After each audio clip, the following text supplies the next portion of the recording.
Olá, começa mais um podcast Tudo Junto e Misturado e hoje eu estou recebendo aqui o Dr. Fábio Almeida, ele que é biomédico esteta, mestre e doutor em Ciências da Saúde, coordenador de Morfologia da Faculdade de Medicina, ex-professor de Anatomia da UFG. Tudo bom, doutor? Tudo bem, Débora, e com você? Tudo bem, um prazer receber o senhor hoje aqui. A gente vai falar sobre o que toda mulher gosta, né? Tá na moda, que são os procedimentos injetáveis. Quais são os principais tipos de terapia injetáveis utilizadas nos procedimentos estéticos, doutor?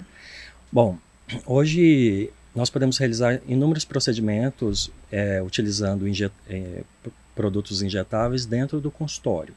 Nós podemos lançar mão de produtos como bioestimuladores, outros produtos como ácido hialurônico, que são produtos que vão, de alguma forma, trazer uma melhora na qualidade de pele desse paciente e também camuflar aqueles defeitos ou melhorar o que esse paciente já tem de bonito. É importante a gente entender que, para cada tipo de paciente, nós temos que fazer uma avaliação prévia para decidir qual o melhor tipo de tratamento. Se nós vamos promover um aumento de volume, se nós vamos melhorar essa qualidade de pele ou fazer os dois juntos. Então, através dessa análise de cada paciente, nós definimos qual a melhor opção de tratamento. E entre os injetáveis, nós vamos ter a mesoterapia, que é indicada para alguns tratamentos corporais, e que trazem resultados interessantes para redução de gordura localizada, para tratamento de celulites, né, que tanto incomodam as mulheres. E também temos o uso do ácido hialurônico e produtos que vão trazer um volume, vão camuflar algumas regiões indesejadas ou aquela região que há necessidade de trazer um pouco mais de volumização. E nós temos outros métodos esvaziadores, como enzimas que podem reduzir a gordura da papada, né? Então, nós temos aí uma infinidade de recursos que podem ser utilizados dentro do consultório. E é legal, né? Porque não são tão invasivos, não é, doutor? Isso é um fator que é bem interessante quando o paciente nos procura em um consultório. Porque muitos deles não querem realizar uma cirurgia, eles não querem se submeter a um processo cirúrgico mais invasivo. Então eles procuram um consultório por ser um processo que requer um pós-tratamento mais tranquilo, que ele possa sair do consultório e já começar a trabalhar, né? Então que não interfira nessa rotina diária, mesmo ele tendo a compreensão que às vezes é um processo que vai levar um pouco mais de tempo, ele ainda opta por essas questões de processos feitos em cabine, né, que são feitos dentro do consultório.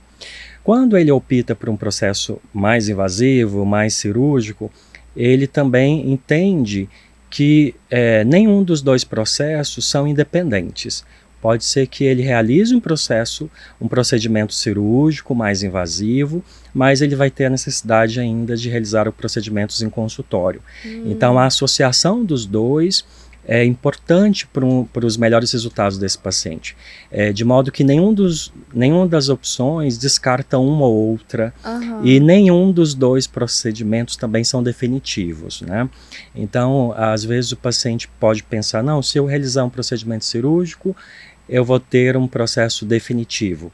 Isso não é verdade, né? Na maioria das vezes, por exemplo, o paciente faz um procedimento cirúrgico para uma lipo, ele pode vir a ganhar peso de novo, né? Ele faz um implante de prótese de silicone mamária, por exemplo, e ele vai ter que fazer uma substituição dessa prótese mais cedo ou mais tarde. E do mesmo jeito em cabine. Por mais que a gente realize alguns procedimentos minimamente invasivos em consultório, esse paciente ele vai necessitar voltar, né, para ele dar continuidade a esse tratamento, porque nós continuamos envelhecendo a cada dia, né, e depois dos 20 anos, isso ainda ocorre de uma maneira bem mais rápida. Ixi, então, a perca de colágeno depois dos 20.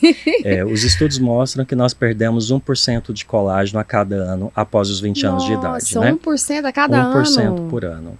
E, a depender de alguns fatores hereditários, pode ser que alguns indivíduos ainda tenham esse processo de degradação ainda mais rápido. Nossa, gente. E quais são os cuidados prévios necessários antes da gente realizar um procedimento? Tem um cuidado prévio?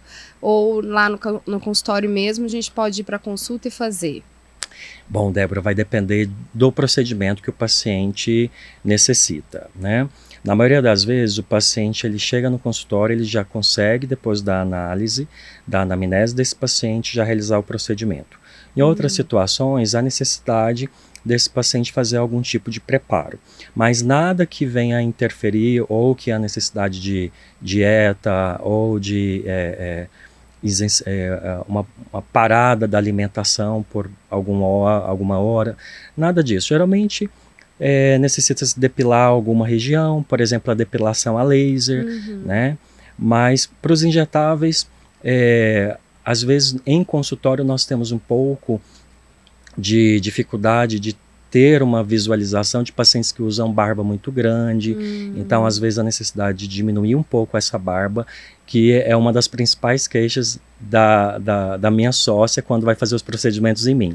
Ela fala, nossa, a tua barba, ela não me deixa medir os parâmetros, porque dentro do consultório nós temos que medir tudo, não é pelo olho, né? Não é olhar e definir o que nós vamos, as decisões que serão tomadas no procedimento. Existem medidas que nós chamamos de medidas áureas, que são medidas proporcionais da natureza, que conferem um rosto mais harmônico, um rosto mais equilibrado, e que isso confere uma atratividade de maneira quase que homogênea para toda as pessoas que o visualizarem, né? Visualizarem aquele rosto. Então essas medidas desejáveis, elas são traçadas e mensuradas durante a consulta. Então não é porque o paciente às vezes chega, o que é muito frequente, o paciente quando queixa de papada, né? Então ele vem com a papadinha e ele fala, eu quero usar um esvaziador de papada, né? Porque nós temos os preenchedores que vão trazer volume e os esvaziadores. Olha só, né? Não sabia. Então, quando você analisa essa papada do paciente, ela não precisa esvaziar a papada, na verdade ela precisa preencher o mento, que é a região do queixo. Geralmente está associado em pacientes que são retrognatas, né, que tem um pouco do queixo posterior a uma linha que nós traçamos e chamamos de linha verdadeira. Então nós medimos essa linha, identificamos que esse paciente é retrognata. E o mais interessante é trabalhar dentro dessa perspectiva do paciente a expectativa dele, né? Então ele chega com a expectativa de tratar a papada, e aí nós entendemos que nós precisamos, na verdade, não é mexer na papadinha dele, é cuidar do queixo. E em algumas situações, esse prognatismo ele é tão acentuado que ele vai ter que fazer uma cirurgia ortognática, não vai ser com um preenchedor. Então nós temos que observar todos esses parâmetros, porque às vezes o paciente tem, em virtude desse retrognatismo muito acentuado, ele vai...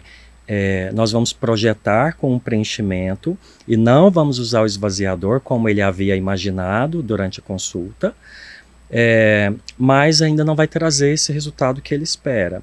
Então nós temos que observar essa expectativa também do paciente. E você fala, geralmente, para o paciente fala assim, porque tem gente que quer uma coisa que não dá, né? Que é meio real. Você chega e fala? Sim, e a gente tem, em média, 20% dos nossos pacientes que eles não compreendem a sua morfologia, né? Que a gente chama isso de dismorfismo. 20% da maioria dessas pessoas que procuram os tratamentos estéticos tem algum tipo de dismorfismo.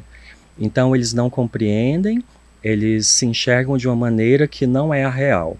Então nós temos que identificar esse tipo de comportamento no paciente e tentar ser o mais claro possível para ele. Mas nós também temos que diferenciar aquilo que incomoda o paciente e que não é o fator mais importante dentro do tratamento estético, que você, como analisador, né, com um olhar clínico, observa.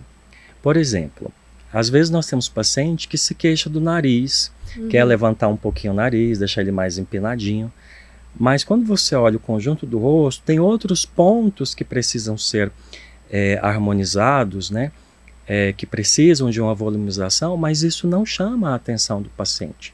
Isso não causa nenhum desconforto para ele.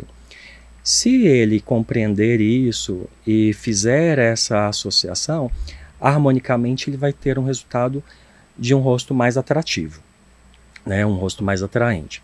Mas dentro dessa conduta no consultório, saber quando o paciente ele tem um dismorfismo e quando ele só tem uma queixa de algo que incomoda mais, que pode estar associado a tantos fatores, né?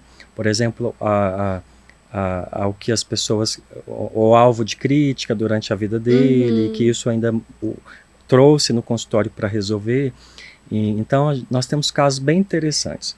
Um paciente que tinha a projeção óssea do nariz muito acentuada, né, que nós chamamos de giba nasal. E ele, quando eu falei para ele que nós poderíamos resolver em consultório, ele inicialmente ele foi para fazer tratamento de papada, nós tratamos o queixo dele e fizemos o tratamento dele também do nariz, a rinomodelação. Quando ele viu o nariz, ele começou a chorar, né, porque ele não achava, ele não compreendia que nós poderíamos resolver essa questão em 1 hora em consultório. É um trauma também, né? Então, ele já tinha ali um trauma. Porque quando nós tratamos o paciente em consultório, né, quando o paciente ele nos busca, nós temos vários fatores ali, né, psicológicos associados e também a imagem que ele quer transmitir. Então, se o paciente ele quer transmitir uma afeição de um rosto mais descansado, porque de alguma maneira ele tem olheiras ou bolsas muito marcantes, então ele chega, ele quer transmitir que as pessoas percebam ele como uma pessoa mais descansada, né? Ou em outras situações, às vezes a pessoa fica com a cara um pouquinho apática, então a gente trata a região de malar, isso confere um aspecto de pessoa mais saudável para o paciente também. Então, de modo geral, o final do tratamento estético sempre está associado a um fator emocional. Olha. Não é só um tratamento, né? Nós não estamos ali vendendo injeções, nós estamos vendendo ali satisfação do paciente, nós estamos vendendo ali autoestima para esse paciente. E esse é o fator mais importante em consultório. Quando o paciente tem dismorfismo, essas associações, elas por mais que você trate aquilo que o paciente se queixa, ele sempre vai estar insatisfeito, porque ele vem com uma carga emocional. Ele vai estar sempre querendo mais, né? Sempre. E aí nós vamos evoluindo a um ponto que nós passamos a desrespeitar a anatomia desse paciente, e aí nós temos os resultados que não são esteticamente agradáveis, que são as desarmonizações, né?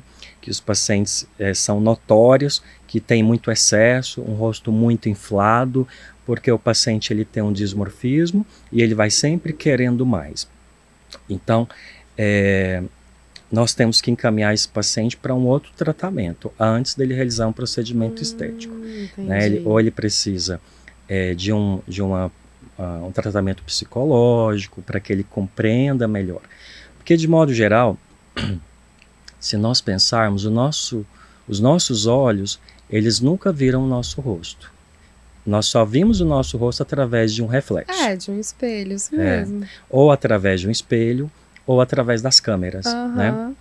Então, da mesma forma que nós temos espelhos que fazem um reflexo distorcido, né, numa imagem distorcida, porque a qualidade não é tão boa, nós temos câmeras de celulares, de modo geral, que também distorcem essa imagem. E o paciente ele começa a se enxergar daquela forma, né, não da forma que ele realmente é. Então, cabe ao profissional, né, que durante a consulta identifique isso, né, e consiga mostrar para o paciente, valorizando aquilo que ele tem de mais bonito e trazendo sempre naturalidade para o resultado dele. Eu falo em consultório o seguinte: a naturalidade é o fator mais importante dentro dos tratamentos de harmonização facial. Embora a palavra harmonização hoje fique bastante usual, né, a gente fala o que é harmônico, aquilo que está em sincronia, aquilo que é agradável. Então, só é agradável a partir do momento que a gente respeita a anatomia do paciente. Quando a gente parte para um excesso, a gente já foge disso. Então, isso não fica esteticamente agradável. Cada corpo tem um limite, então, doutor? Cada corpo tem um limite. E se você, né, eu falo assim para os meus pacientes, olha, se alguém falar para você, nossa, você está mais bonita, o que você fez? Eu considero que aí nós tivemos um grande sucesso no nosso tratamento. Fica natural, porque né? fica bem natural. E a pessoa fica mais bonita. Agora, se a pessoa falar assim, nossa, você preencheu tal lugar, aí realmente a gente partiu para o excesso, né? Precisamos ali reduzir um pouquinho. E o que tende, né, a essas pessoas hoje a fazer essas desconstruções, né? Voltar para o consultório para retirada de produto.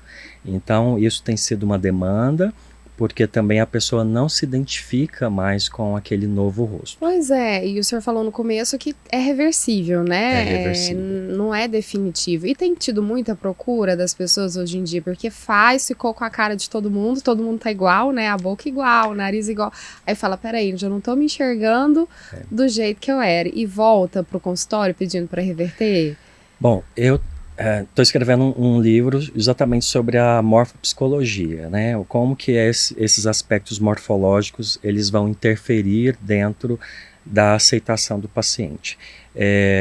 Como eu disse, quando o paciente procura um tratamento estético, ele quer, de alguma maneira, ser observado e transmitir alguma característica psicológica.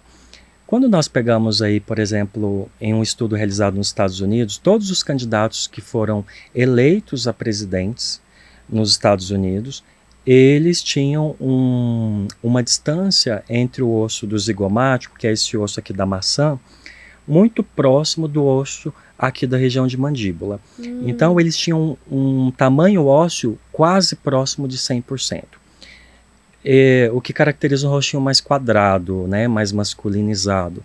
E isso transmite de maneira indireta segurança, isso transmite de maneira indireta confiança. Então, quando você pega essas alterações, né, essas informações psicológicas que são trazidas junto com a estética, você observa através desse estudo que as pessoas que foram eleitas eram justamente as pessoas que tinham esse tipo de rosto, né? Um rosto que transmitia mais confiança e segurança, que é o que as pessoas esperam de um presidente. Então as pessoas elas procuram para isso. E elas chegam e elas começam a ter uma mudança muito radical desse formato de rosto, eles passam a ter um psique. Né? Elas não se enxergam mais como sendo, como eram, né? E isso causa conflitos, inclusive alguns autores até recomendam de maneira empírica que se faça algum tipo de terapia antes do tratamento, assim como é feito, por exemplo, para a bariátrica hoje, né? O paciente vai fazer uma cirurgia bariátrica, ele passa por um acompanhamento psicoterapêutico. Capilar também, né? É engraçado porque quando eu comecei a fazer os estudos, e eu gosto muito de realizar estudos científicos, e eu estou no meio acadêmico, né? Então isso me proporciona aí uma melhor compreensão desse universo. E chegou um paciente que ele fez o implante de cabelo, ele fez o implante capilar, e ele arrancou o implante com as próprias mãos, porque ele não se identificava ali com aquele tanto de cabelo. Né? Olha só. Então, a gente pensa, nossa, o sonho de todo paciente que está a calvície é ter os cabelos. Esse paciente, depois que ele removeu o implante, ele rapou toda a cabeça e ficou feliz com a cabeça toda rapada, que era o que antes do tratamento, né? Então, é importante identificar isso, né?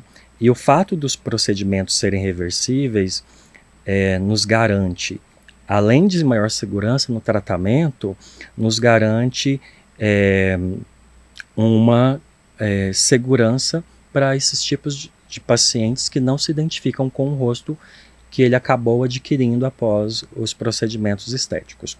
Mas, quando a gente tem uma mudança como essa, Débora, como eu mencionei, quando o paciente ele passa a não se identificar mais, aí nós já partimos para um excesso.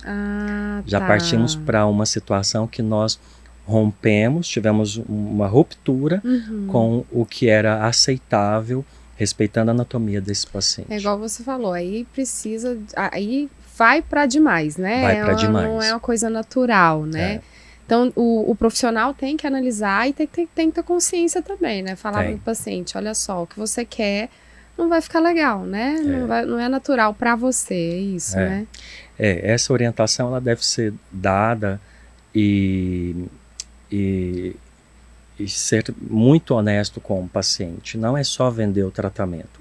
Porque se o paciente ele quer fazer, ótimo, né? Estamos vendendo mais um tratamento. Mas a gente tem que ter, e isso é uma conduta que dentro de consultório e enquanto professor de profissionais da estética, desenvolver o olhar clínico é a etapa mais difícil no processo de aprendizado dos estudantes, que é você olhar para o paciente e definir quais as áreas precisam ser tratadas e até quando, né, que nós podemos fazer essas intervenções. Um paciente, na semana passada, queria fazer preenchimento labial. E aí, como ele tinha um sorriso muito curto, os dentes muito curtos, se nós fizéssemos um preenchimento labial nele, ele ocultaria todos os dentes. E quando ele sorrisse, ele ia ficar parecendo que era banguelo, né? Literalmente sem dente.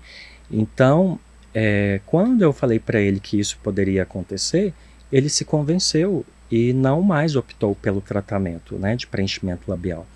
Então essas questões elas precisam ser discutidas com o paciente e quando bem esclarecidas o paciente se convence e ele compreende que ele está lidando ali com um profissional que transmite segurança para ele e o mais legal, né, você acaba conquistando mais esse paciente. Isso que eu ia falar, você ganha um paciente fiel, né, porque ganhou a confiança, ele falou, não, ele sabe o que é melhor para mim do que colocar e o paciente sair dali e falar, nunca mais eu volto, né, estou insatisfeito, não é? Esse para mim é o ponto mais importante nas clínicas de estética. É exatamente oferecer para esse paciente produtos que vão de encontro com a expectativa dele, né? Que vem ali colaborar com o que ele espera dentro desse tratamento e que ele saia satisfeito, né? Porque o paciente é quem é o nosso ator principal ali dentro da consulta. É ele, né, quem precisa estar satisfeito. Eu sou ali o instrumento ali que ele está contratando para ter esse sucesso aí no tratamento dele. E quais são os cuidados com o pós o procedimento? O que o paciente tem que fazer? Bom, há um tempo atrás, um dos procedimentos mais utilizados dentro da nossa rotina era a aplicação de toxina botulínica, né? O famoso Botox. Antigamente o paciente ele tinha que ficar 4 horas sem deitar, sem dormir, ele não poderia praticar nenhuma atividade física. Hoje os estudos mostram que não há mais necessidade dessa demanda. O paciente ele pode sair do consultório e ter uma vida normal. Eles mostram que a toxina depois de injetada, com 15 minutinhos ela já faz uma ligação irreversível. Então, aquelas demandas que vai escorrer por um lado... falava que a gente não podia nem pôr a mão no rosto, tinha que ficar quietinho. Isso já não é mais usual, né? Não tem mais essa necessidade. Então, isso é muito legal. Isso, às vezes, o paciente fica até assim, mas é sério, doutor, que eu estou liberado? Está liberada, vai fazer o que você precisa fazer durante o dia. E os pacientes que praticam esporte, então, eles adoram isso, né? Porque ou eles vão depois da prática esportiva, ou eles vão ficar sem praticar o esporte daquele dia. Mas existem alguns pós que são importantes. Por exemplo, para o preenchimento labial, há uma necessidade, né, desse paciente aí ter uma conduta após o procedimento labial, por exemplo, de não beijar, né, porque ele vai estar com os pontinhos ali abertos, né, e ali ele tem que manter um cuidado também, que é os locais de entrada das cânulas. Então, há necessidade desse pós aí. Mas E um outro procedimento, para cada procedimento vai existir uma conduta diferenciada, mas dentre os procedimentos mais frequentemente realizados em consultório, nós temos também o bioestimulador, que o paciente durante os próximos 5 dias, ele precisa fazer uma massagem no local onde foi aplicado. Então, às vezes, nós ensinamos para o paciente como é feita a massagem, ou se ele ficar com alguma dúvida, nós até sugerimos que ele grave, então ele pega o celular, grava como é feita a massagem. Mas ele mesmo pode fazer? Ele mesmo faz em casa. Né? Ou pode aproveitar, né, a presença do marido, da esposa, aproveitar ali o benefício. Né? Então, eu acho isso necessário para que a gente tenha um melhor resultado para o paciente. Então ele pode contratar alguém para fazer essas massagens, que não acho necessário, ele mesmo consegue fazer essas massagens em casa durante os próximos 5 dias. Então esses são os mais frequentes dentro de consultório. E existe uma contraindicação, além do fator psicológico, né, que a gente conversou agora, o emocional, existe alguma contraindicação para fazer esses procedimentos? Bom, pacientes que têm doenças autoimunes, né, são contraindicados, ou que tenham alguma doença em atividade, né? Mas pacientes geralmente com doenças crônicas que estão sob controle podem realizar procedimentos estéticos sem problema. Algumas vezes, por questões de segurança, nós sugerimos e pedimos para o paciente pegar uma autorização ou com um cardiologista ou com um médico assistente para que ele possa, então, fazer aí os procedimentos de maneira segura, que né? Esse é o fator mais relevante para a gente, né, dentro do consultório. E existe algum sinal, por exemplo, o paciente fez, aí ele foi para casa, e existe algum sinal de alerta para ele ficar, não deu certo, ou então eu preciso voltar correndo, existe algum sinal? Existe, né? Muitas vezes esses sinais, eles são ou pouco percebidos ou não percebidos pelo paciente, porque ele acha que pode ser de um processo normal, né? Mas em nossa equipe, o paciente, após o procedimento, ele aguarda um pouco ainda na clínica para que ele seja visto mais uma vez após o procedimento, e depois, quando ele vai para casa, nós solicitamos que ele envie foto ou nos envie um parecer de como ele está se sentindo naqueles dias, né? Do terceiro, no 4º dia. Então nós sempre fazemos esse acompanhamento, além do retorno. Se o paciente queixa-se de alguma situação ou de uma dor muito intensa, porque a dor ela pode ser normal ali no pós, né? Principalmente se a gente faz alguma técnica microinvasiva. Mas se o paciente tem uma queixa muito importante, ou observar alguma área que está muito pálida, muito branca, ele deve sempre comunicar ao profissional, né? Por quê? O risco dos procedimentos, ele sempre vai existir, para qualquer procedimento. E essas demandas, né, elas podem ocorrer e só não ocorre se o paciente não realizar nenhum tipo de procedimento. Então as intercorrências, elas existem, elas precisam, né, ser tratadas, e quanto antes melhor. E só não tem intercorrência quem não faz. É importante procurar um profissional já recomendado, não é, doutor? Exato, um profissional que tem aí, né, o registro, né, que é importante que esse paciente sempre busque no conselho a existência e a veracidade, né, do registro do profissional que ele pretende realizar o seu procedimento. Verificar se há todas as liberações de funcionamento da clínica. Então esses são fatos importantes e que vão garantir o sucesso do tratamento do paciente também, a escolha de um bom profissional. Né? Nós temos bons profissionais que ainda assim têm intercorrências. Esse é um processo normal dentro da área da saúde de modo geral. Por quê? Eu falo isso que às vezes as pessoas veem, né, circulando na mídia inúmeros problemas, né, associados a uma problemática após a realização de procedimentos estéticos. Isso vai ocorrer independente do profissional. Por quê? Quando nós pegamos uma demanda dos nossos pacientes em consultório, A maioria desses pacientes tem uma variação anatômica. Nenhum paciente é igual ao outro, né? Então, isso pode sim gerar aí uma alteração da anatomia do paciente, e isso pode gerar alguma complicação, ou até mesmo como o paciente vai reagir a esse tratamento.